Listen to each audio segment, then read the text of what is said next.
déclaration relative à la situation sociopolitique nationale. Ces derniers mois, l'actualité politique nationale s'est animée au rythme de nombreuses déclarations annonciatrices de grandes mutations politiques induites par les enjeux électoraux de 2020. Cette situation interpelle chaque citoyen, mieux les élus au premier rang, desquels les députés membres de la représentation nationale. C'est pourquoi nous, députés membres du Rassemblement pour la Côte d'Ivoire, le RACI, avons initié cette rencontre avec les animateurs de la presse et des médias afin de partager avec eux notre position relativement à certaines questions brûlantes de l'heure. Grand 1, de la formation annoncée du groupe parlementaire RHDP unifié. L'annonce plusieurs mois plus tôt du projet de création du groupe parlementaire RHDP unifié a amené chacun des parlementaires ici présents à produire individuellement une déclaration marquant nos réserves au dit projet. Nous n'avions pas manqué alors de souligner le caractère confligène de la création au forceps de ce groupe parlementaire au détriment du dialogue politique. Aujourd'hui, c'est désabusé que nous réalisons que nos préoccupations ont été méprisées. Au passif de ce projet, nous notons, outre le regain de tensions politiques dans notre pays, le blocage institutionnel avec un Sénat jusque-là inopérant.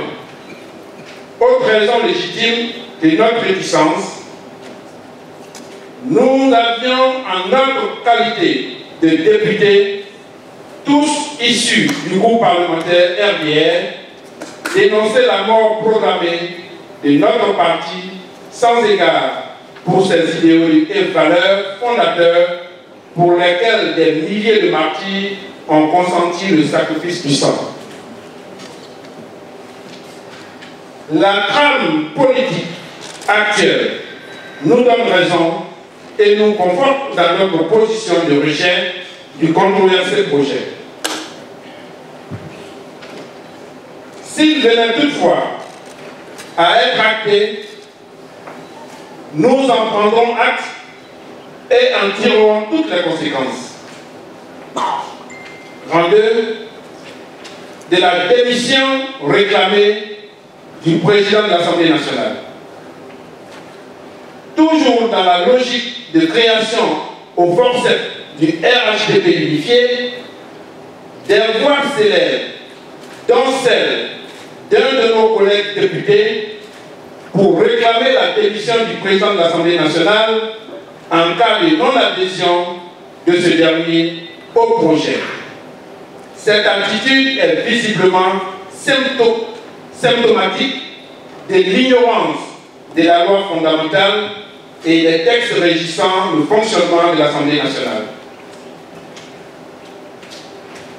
Rappelons à toute fin utile que le président de l'Assemblée nationale est élu pour 5 ans et est à l'instar des députés de la nation, dépositaires d'un mandat national et non partisans, quoique soutenu pour son élection par le RHDP groupement politique et non le RHDP parti unifié, présentement en gestation.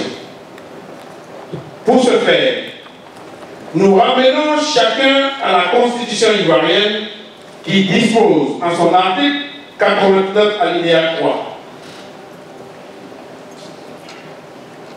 Les présidents de l'Assemblée nationale et du Sénat sont respectivement élus pour la durée de la législature. En conséquence de ce qui précède, le président de l'Assemblée nationale assumera jusqu'au bout le mandat à lui confier à travers ses représentants sauf circonstances exceptionnelles ou cas de force majeure. Grand 3, de la dissolution des partis politiques membres du RHDP.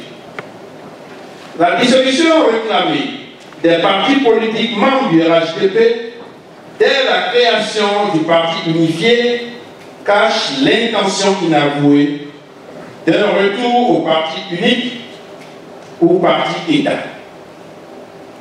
Ce qui justifierait les armes utilisées pour parvenir à la réalisation du projet, à savoir la persécution, la violence, les intimidations et menaces en tout genre, sans oublier le clientélisme et la corruption qui ont atteint aujourd'hui un niveau inégalé chez les élites politiques. Tout en dénonçant un tel mode opératoire indigne de la tradition démocratique, nous interpellons les responsables du RHDP sur l'obligation républicaine du respect du droit à la différence. Il y va de la consolidation de notre jeune démocratie laborieusement acquise. Grand 4, de la résurgence des discours ethno-religieux et xénophobes. Le regain de tension politique constaté ces derniers mois s'accompagne malheureusement de la résurgence de discours ethno-religieux et xénophobes qui ont dans un passé récent embrasé notre pays. Le pouvoir politique, dont la légitimité s'effrite de jour en jour, ne saurait être absous de tels dérives identitaires. Nous exhortons donc ici l'ensemble de la classe politique et des populations aux propos responsables, à la retenue et au respect de la différence. Notre diversité, loin d'être un handicap, doit être appréhendée comme une richesse à préserver par la tolérance et le respect mutuel. Fait à Abidjan le 17 décembre 2018, l'honorable Kaniki Mamadou Soro, le président exécutif de la